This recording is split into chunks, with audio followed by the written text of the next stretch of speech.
There are 5 big mistakes that I made when I first started in this entrepreneur game. And let me tell you, number 5, you want to stick around for number 5, because number 5 is probably related to most of you who are actually watching this video. And I'm going to tell you how to get out of that particular one. Hey there, I'm Tammy with Make It a Double. I am an entrepreneur freelancer, and I love all the things entrepreneurship. And so today I am talking about the 5 mistakes that I have actually made as a freelancer / entrepreneur. All right, so let's get into the nitty gritty, right? We're not delaying this. I'm giving you all the tea today. Number 1, pricing my services correctly.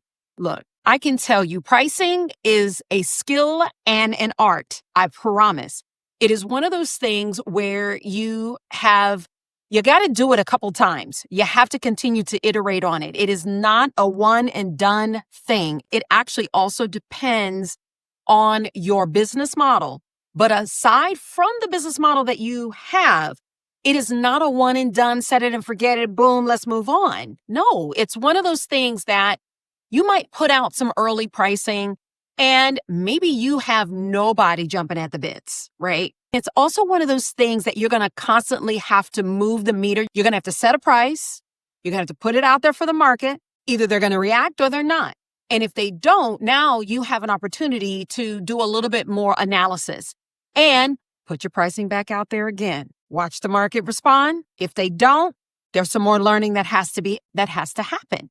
And so it's one of those things that a lot of people don't talk about. And on this channel, we're going to get really deep on pricing and how you do it and how you do it effectively, right? But again, it's an iterative process. And so just remember, you set it out there. You may have to wait for the market to respond, and then you have to be able to adjust your price, whether it's up or down. But again, it's one of those things that you constantly have to monitor. Number 2, not leveraging one social media platform. Look, all of us can be out there doing all the things all the different ways. What I know in terms of my experience is being on one platform, leaning into that platform, learning everything you can about that platform is the best mode. I'm telling you, you're going to get so much traction because number 1, your time is not being spent all over different platforms, posting and commenting and, just all of those things. Concentrate on one platform. Go long, go deep, and reach and engage with your clients on that one platform. Get good, get really good. You don't need to be everywhere with everything with everybody. You really don't. As a matter of fact, I built my business. Really, I had a social media presence, but that's not where my customers came from. My customers came from referral, right? So that meant I was engaging with my customers all the time, right? And because of the work that I was doing and that my staff was doing, we were making real traction. And so I would just say that when you think about social media, just stick with one platform. Go long, go deep with that one thing. And I tell you, you will see huge movement with just concentrating in that one way. Number 3, not outsourcing soon enough. Look, we don't need to do all the things. We don't.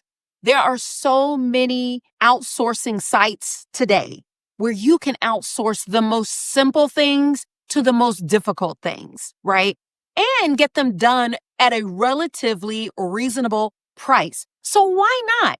Our time is our money, right? And so the less time that we can spend on doing the technical things, the more time that we can lean into the strategic things that we really want to do, right? So I say outsource whenever you can. Get some help and stop trying to do it yourself. Just get you some help.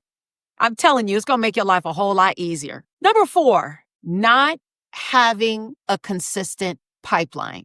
Now, I will say that for me, as I was just telling you, right, that I get a lot of referrals. But I think one of the downsides in getting referrals is that you're not always constantly, intentionally filling your pipeline, right? And so that is one thing that you need to do in business. Your pipeline always you have to have some levers of people of interested buyers coming into your sales funnel. Because if you don't, at some point when business dries up, you're going to be looking around and you're going to have to take them all the way through the top of the funnel, all the way back down again, right? So I always say, continue to build your funnel, continue to make sure that you are nurturing all of your leads so that at some point within the funnel, they are getting pulled in further and further, deeper and deeper, right? And that's how any of us can survive as business owners. And I can tell you right now, that is one thing that I am working on in 2025, because you have got to have a consistent way to pull your prospects deeper and deeper into your funnel so that they can buy from you. That is the whole point of business. Otherwise, we're just out here giving knowledge, giving insight, and trying to sell something, but we're not closing, right? So when you think about business, we always have to be closing, right? ABC, always be closing. I know when somebody told me that, I thought I would just die. But you always have to be closing. And so you just need to make sure that that is something that you're doing. Number 5, and if you stuck around to hear number 5, thank you so much. But number 5 is exchanging your time for money. Now, look, we've all had to do it. I will tell you that I actually started doing it when I first started in business. Why? Because that was the thing that I knew, right? I knew that with the skill set that I had, right? And for me, for those of you that know, I'm a grant writer, I'm a proposal writer, right, by trade. And so for me, I knew that if I could sell my skill set to those businesses or local agencies that were interested, I could actually, leverage my rate or my bill rate, if you will, and then multiply it times the number of hours and then come out with a certain outcome, right?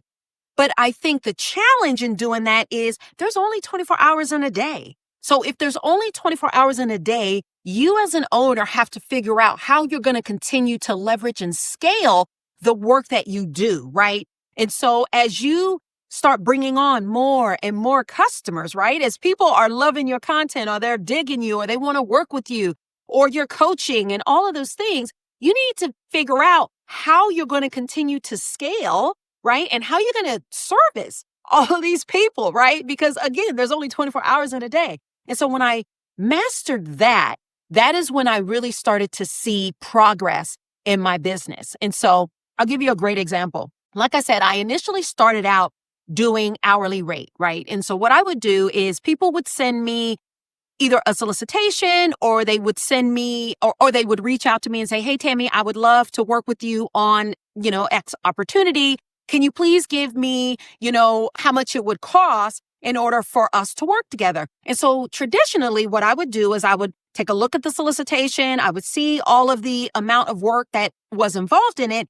And then I would estimate the number of hours that it would take to work with that particular set client. And then I would apply my hourly rate to that, the number of, or the level of effort, right? And then I would send that off to them, right? Well, that worked all well for 1 to 2 clients. But again, I started to grow and grow. So there was no way I was going to be juggling like 10 proposals and 10 different clients, right? And so I had to think about, okay, how can I scale this? Now, obviously, I went and I had to get me some help. That's obvious.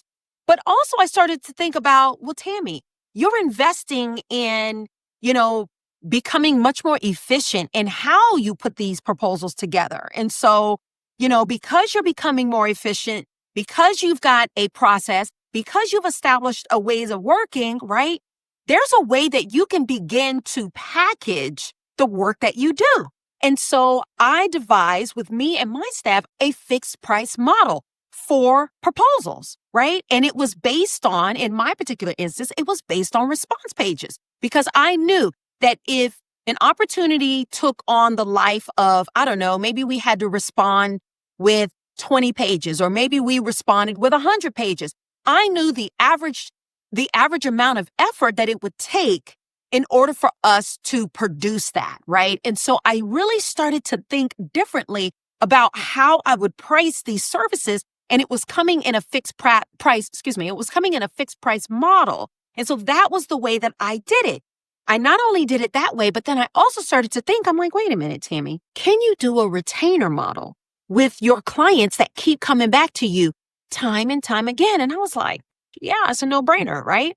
So I began to create a retainer model. So very similar to attorneys, right? If you provide a service, think about the services that you provide, how you can streamline how you're working, and then provide either a package or a retainer or some sort of fixed price model around what you're doing. Now, I will say that the key to doing this is understanding your output, right? Understanding the level of effort that it takes to do it, and then a consistent output on the back end, right? I think that was the critical piece for me in being able to offer that type of pricing structure. Now, if you love this kind of pricing talk, because as you can see, I get all jazzed about it and all things entrepreneur and freelance ship, then please continue to support the channel, like and subscribe. I hope this was helpful. If you have any questions about pricing, your pricing model, how to, land a client with a new pricing model, I would love to